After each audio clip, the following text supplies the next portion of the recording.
시작, 앵커. 시민의 자발성을 외면한 하향식 지원은 오히려 발목 잡는 족쇄가 될 수 있다는 날카로운 지적이 나왔습니다. 인천 시민사회의 활성화와 공익활동 지원 방안을 모색하는 자리가 마련된 가운데 실질적인 정책 변화를 위한 제언이 쏟아졌습니다. 효과음, 차분하고 집중도 높은 뉴스, 시그널, 앵커. 어제 남동구 인천 YWCA에서는 제2차 모두의 포럼이 개최되었습니다. 모두 의거버넌스 협동조합, 인천 시민사회 단체연대, 열린시민교육포럼이 공동 주최한 이번 포럼은 정부의 시민참여기본법 제정 추진에 발맞춰 인천 시민사회의 현주소를 진단하고 미래 비전을 논의하는 중요한 시간이었습니다.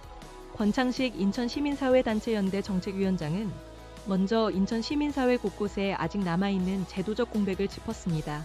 권창식 위원장 음성변조, 인천시 비영리 민간단체 공익활동 지원 보조금은 연간 11억 원, 단체당 평균 1,000만 원 수준에 불과합니다.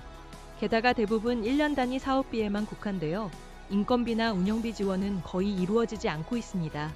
서울의 경우 광역 번역을 합쳐 4곳의 비정부기구센터가 운영되고 있지만 인천에는 아직 전무합니다. 전국시도 중에서도 인천만이 시민사회 활성화 조례조차 갖추지 못한 상황입니다.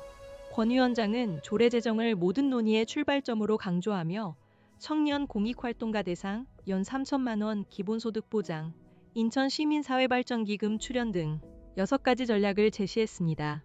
이어 발제자들은 인천 시민사회 전반을 지원할 중간지원 조직, 즉 공익활동지원센터의 설립이 시급하다는 데 뜻을 같이 했습니다.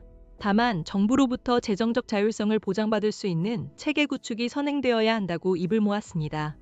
강내영 사단법인 시민이사는 일본의 사례를 통해 재정 모델의 전환을 제안했습니다.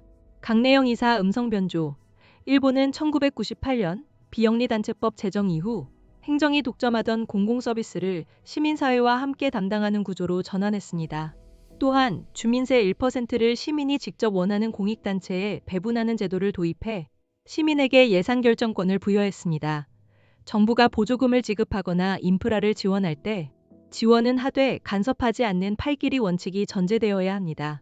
이영진 성공회대 시민평화대학원 외래 교수는 재정 확보를 위해 행정 방식을 그대로 따라가다 정부의 하청기관으로 전락하는 이른바 동영화의 함정을 경고했습니다. 이영진 교수 음성변조. 센터는 모든 것을 직접 수행하는 거대한 포식자가 아닌 생태계를 연결하는 촉매자로 설계되어야 합니다. 유범상 한국방송통신대 교수는 시민사회 단체의 공익활동에 대한 인식 전환을 촉구했습니다. 봉사나 헌신으로만 여겨왔던 공익활동을 사회가 반드시 필요로 하는 노동으로 보아야 한다는 것입니다. 유범상 교수 음성변조. 공익활동은 자기 실현의 노동인 만큼 정당한 사회임금이 지급되어야 합니다. 법 제정 과정에서의 한계를 지적하는 목소리도 나왔습니다.